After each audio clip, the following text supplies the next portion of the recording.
Je crois que cette fois-ci, le régime algérien est dans de sales draps.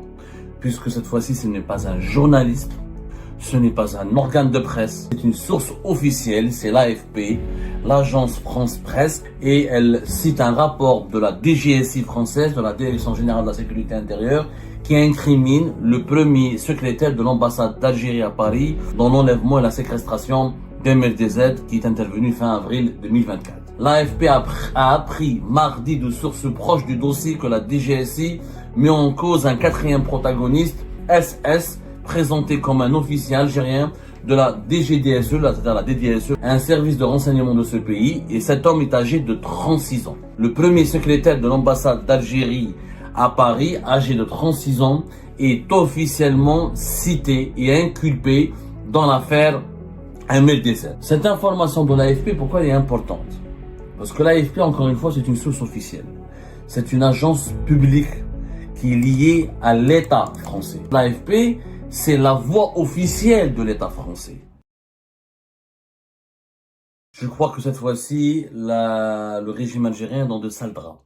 Puisque cette fois-ci, ce n'est pas un journaliste, ce n'est pas un organe de presse, ce n'est pas une source officieuse qui parle, c'est une source officielle, c'est l'AFP, l'agence France Presse, qui est l'équivalent de l'APS, l'agence de presse publique algérienne. L'AFP cite officiellement une source officielle et elle cite un rapport de la DGSI française, de la Direction Générale de la Sécurité Intérieure, qui incrimine le premier secrétaire de l'ambassade d'Algérie à Paris dans l'enlèvement et la séquestration d'MLDZ qui est intervenu fin avril 2024. L'AFP, elle cite une source dans cette enquête menée par un juge antiterroriste parisien ayant déjà abouti mi-avril à 3 mises en examen. L'AFP a appris mardi de sources proches du dossier que la DGSI met en cause un quatrième protagoniste non poursuivi à ce stade, SS, présenté comme un officier algérien de la DGDSE, c'est-à-dire la DDSE, la Direction Générale de la Direction Générale de la Documentation de la Sécurité Extérieure, un service de renseignement de ce pays, et cet homme est âgé de 36 ans.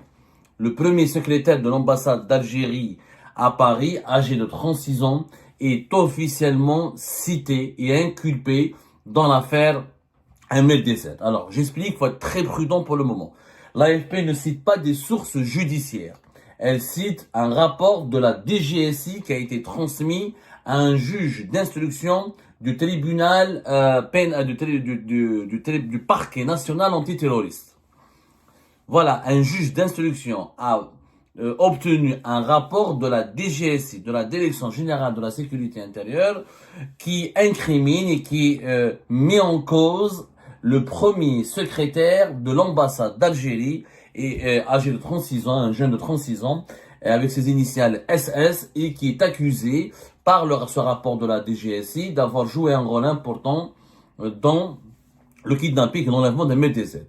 Que dit ce rapport? Selon l'AFP, il aurait été présent à Paris sur la couverture diplomatique du premier secrétaire de l'ambassade d'Algérie, mais il n'a pas été arrêté. Il n'est plus en France, il pourrait faire valoir une éventuelle immunité diplomatique. L'influenceur MLDZ a été enlevé le 29 avril 2024. Donc, dans son rapport du 11 avril, épluchant les contacts entre téléphones occultes, la DGSI française, la Direction Générale de la Sécurité Intérieure, évoque dans ce rapport qui a été adressé à un juge d'instruction du parquet national antiterroriste la possible participation à ces faits de SS, qui est le premier secrétaire de l'ambassade d'Algérie à Paris. Il aurait été appelé par l'un des mis en cause alors que commençait la séquestration, ou aurait participé à un débriefing à 2 heures après l'enlèvement. Donc, les éléments qui sont cités par le rapport de la DGSI à l'encontre de ce premier secrétaire de l'ambassade d'Algérie à Paris, des éléments qualifiés d'accablants, il aurait été appelé par l'un des mis en cause alors que commençait la séquestration. Les mis en cause sont les 3 personnes qui ont été emprisonnées le 11 avril dernier. C'est l'adjudant SR qui travaille pour le consulat d'Algérie à Créteil et 2 autres personnes présentées comme des franco-algériens. Alors certaines sources disent qu'elles sont un lien de famille, un lien familial avec l'adjudant SR. D'autres sources affirment au contraire il n'y a aucun lien. Ce sont des intermédiaires qui ont été utilisés par l'adjudant SR pour préparer et fomenter ou préparer ou élaborer, si vous voulez, ou mettre en place le kidnapping et l'enlèvement des MLDZ.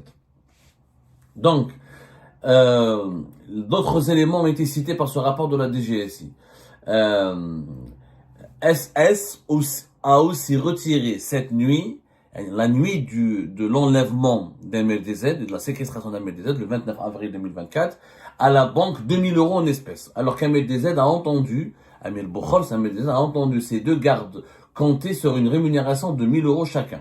Le téléphone du premier secrétaire de l'ambassade d'Algérie à Paris a aussi borné plusieurs fois près du domicile d'Amir Boukhol et d'un bar où il avait ses habitudes, plus d'un mois avant l'enlèvement. Donc l'AFP confirme les informations que nous avons révélées nous hier sur Algérie Part en disant que le premier secrétaire de l'ambassade de France à Alger a fait des déplacements très troublants et très douteux auprès du domicile d'MLDZ. Il était pratiquement au pied de l'immeuble là où habite MLDZ et il était plusieurs fois à côté du bar où MLDZ avait ses habitudes. Cela signifie clairement qu'il le traquait, il traquait MLDZ, il surveillait MLDZ, il espionnait MLDZ. Et là, ce sont des preuves techniques puisqu'il s'agit du bornage téléphonique. C'est d'une localisation géographique de ces déplacements physiques, une localisation extrêmement précise sur la base des technologies et des outils technologiques qui permettent de savoir comment quand est-ce que le téléphone de la personne, à savoir de cet individu, le premier secrétaire de l'ambassade de France à Paris, a été utilisé à proximité de quel site, de quelle cible. Alors, ces éléments sont extrêmement préoccupants, mais vraiment très préoccupants, très graves. Et l'AFP ne s'arrête pas là. L'AFP, elle raconte aussi que l'un des mis en cause, certainement l'adjudant parmi les trois qui ont été emprisonnés le 11 avril dernier, pendant leur garde à vue, notamment pendant sa garde à vue, l'agent du consulat d'Algérie à Créteil a prétendu tout ignorer de ces faits. C'est-à-dire, il dit qu'il ignorait tout, il était dans le déni, etc., et que qu'il n'était pas impliqué. Alors, on voit bien la stratégie de défense des personnes qui sont pour le moment suspectées ou accusées d'endosser un MLDZ. C'est le déni. Pas de réponse. Qu'est-ce que tu faisais à côté de domicile d'un MLDZ? Je ne sais pas, je suis en train de prendre un café, etc. Qu'est-ce que tu peux... qu'est-ce que tu faisais dans les alentours du lieu de séquestration d'un MLDZ? Je ne sais pas. Pourquoi un mois auparavant, tu étais en contact avec le premier secrétaire de l'ambassade d'Algérie et vous étiez à côté du domicile d'un MLDZ? Je ne sais pas. Il y a vraiment beaucoup d'éléments troublants. On sent que les personnes qui ont été arrêtées, les trois, ne veulent pas collaborer avec la justice française, ne veulent pas dire la vérité, ils ne veulent pas s'expliquer ni rendre des comptes. C'est le silence absolu, et ce silence absolu soulève encore plus d'interrogations et aggrave les soupçons qui pèsent à l'encontre de ces agents officiels de l'État algérien dans l'affaire d'MLDZ. L'avocat d'MLDZ, de son côté, a parlé aussi à l'AFP, et il s'agit de maître Éric Plouvier. Alors lui, il est encore affirmatif. Alors il faut être très prudent pour le moment, je veux être professionnel. L'AFP ne cite pas un juge du parquet national antiterroriste. Ce n'est pas une source judiciaire.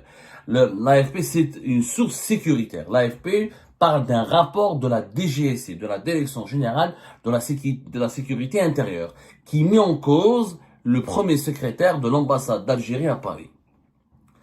Un homme présenté comme étant, ses initiales sont SS, âgé de 36 ans, il avait la couverture diplomatique du premier secrétaire de l'ambassade d'Algérie et qu'il a été impliqué grandement selon ce rapport de la DGSI. Il est suspecté d'avoir été l'un des acteurs principaux du kidnapping d'MLDZ. En résumé, l'effet c'est quoi? C'est qu'il a retiré le jour même, la nuit même de la séquestration de l'enlèvement d'MLDZ, il a retiré 2000 euros en espèces. Au niveau de la banque, on utilise sa carte bancaire pour payer, pour donner des espèces à qui? Alors qu'MLDZ affirme aux enquêteurs que deux personnes qui le gardaient attendaient de toucher 1000 euros chacun. Premièrement. Deuxièmement, le bornage téléphonique.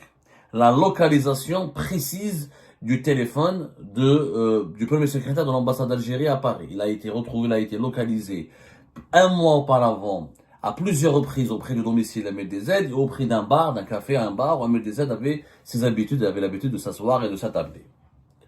Donc, il y a eu une traque. il y avait un espionnage qui a été orchestré, qui a été mis en place pour suivre de près, traquer une filature à l'encontre d'un MDZ. Premièrement, et ça c'est l'un des éléments. Pratiquement, on est au troisième élément. Maintenant, SS, c'est le commandant SS dont nous parlé hier, en citant l'enquête du GDD de Mohamed Sefaoui. Il n'est plus sur le territoire français depuis juillet 2024. Et les 3 personnes qui ont été arrêtées, parmi lesquelles l'adjudant SR, quand il a été interrogé, l'adjudant, il est en train de nier les faits. Il veut pas répondre, il prétend qu'il ignore tout ce qui s'est passé par rapport à la séquestration d'Ahmed DZ. L'avocat d'Ahmed DZ, qui s'appelle Éric Plouvier, lui, il a affirmé à l'AFP aujourd'hui que l'implication d'Alger est à la fois une atteinte violente à l'intégrité physique d'un réfugié politique en France et une grave atteinte à la souveraineté française. Le droit international, selon l'avocat d'Ahmed DZ, n'accorde aucune protection particulière aux agents qui sont sous couvert d'une mission diplomatique et qui accomplissent des actes criminels. Toujours selon l'AFP, l'avocat d'Ahmed DZ, il a demandé le 7 mai dernier, il y a de cela une semaine, au magistrat instructeur de remonter la chaîne de commandement opérationnel et politique. Il a même demandé la délivrance de mandats d'arrêt contre les agents algériens impliqués, au premier rang desquels SS, qui est le premier secrétaire de l'ambassade d'Algérie à Paris. Pour le moment, c'est l'avocat qui parle d'Ahmed DZ, et c'est un rapport sécuritaire de la DGSI, de la Direction Générale de la Sécurité Intérieure, qui est cité par l'AFP. Aucune source judiciaire n'a parlé ou ne s'est exprimée à l'AFP. L'AFP, elle dit qu'elle a sollicité le parquet national antiterroriste sur la possibilité ou sur l'existence d'un éventuel mandat d'arrêt international contre le premier secrétaire de l'ambassade d'Algérie à Paris, et le PNAT a refusé de commenter. Le parquet national antiterroriste, qui relève du tribunal judiciaire de Paris, a refusé de s'exprimer ou de délivrer une réponse sur ce sujet. Donc, pour le moment, les juges français préfèrent protéger le secret d'instruction, garder l'anonymat et ne rendre public aucune information. Je dis bien aucune information tant que l'instruction judiciaire n'a pas connu un aboutissement définitif ou elle n'a pas abouti à des conclusions définitives. Cette information de l'AFP, pourquoi elle est importante?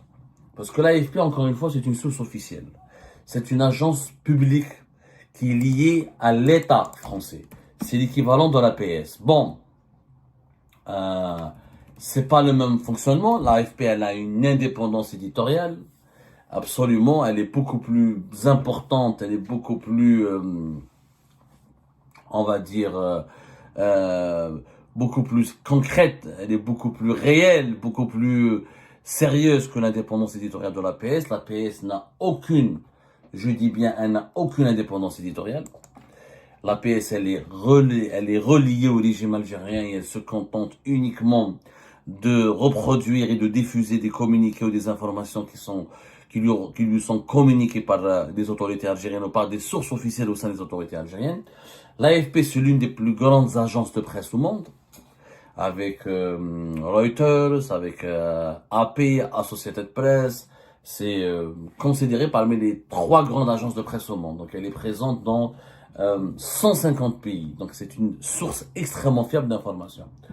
Et l'AFP, elle est, on va dire, même si c'est un organisme privé qui fonctionne selon les règles commerciales, elle est rattachée au gouvernement français. Elle est rattachée au gouvernement. C'est une source, c'est un organisme public. C'est un organisme public qui a donc une relation directe avec les autorités françaises. Donc c'est quelque sorte, l'AFP, c'est la voix officielle de l'État français. C'est peut-être pas le porte-parole, mais on peut dire c'est la voix officielle, c'est la source qui accède directement c'est l'agence de presse, c'est le média c'est l'organe médiatique qui peut accéder directement aux sources les plus officielles au sein de l'État français. Donc il y a une relation directe entre l'État français et l'AFP qui permet à l'AFP d'avoir le privilège et la primeur des informations, de certaines informations officielles qui concernent les dossiers les plus sensibles gérés par l'État français. Donc, contrairement au GDD, l'AFP c'est une source officielle. Ça veut dire que c'est les autorités françaises qui confirme indirectement qu'elles ont mis en accusation qu'il y a un rapport sécuritaire accablant contre un haut responsable de l'ambassade d'Algérie et son implication dans le très grave scandale d'MLTZ. Je vous remercie comme d'habitude pour avoir suivi cette vidéo et toutes nos vidéos. N'oubliez pas de laisser vos commentaires, vos réactions à propos de ce sujet et de vous abonner à la chaîne si vous n'êtes pas encore abonné. Donc voilà, je vous remercie aussi pour vos commentaires et vos discussions, surtout dans la section des commentaires. Je tenais à vous dire que c'est vraiment un plaisir de lire vos commentaires et de voir les arguments et les débats et les points de vue des uns et des autres. Je tenais juste à vous dire, à vous demander gentiment de respecter les uns et les autres, bien sûr, et de parler, de défendre son point de vue sans aucune calomnie ou insulte. Ça, c'est vraiment très important pour moi. Donc voilà, juste pour que je ne me trouve pas dans la nécessité de supprimer autant de commentaires haineux. Je préfère avoir une communauté saine et qui a plutôt qui a plutôt envie d'argumenter et d'entendre la voix des autres et de partager son point de vue avec tout le respect possible. Donc voilà, merci beaucoup et n'oubliez pas de laisser un bon commentaire pour cette vidéo et à la prochaine dans une nouvelle vidéo. Au revoir.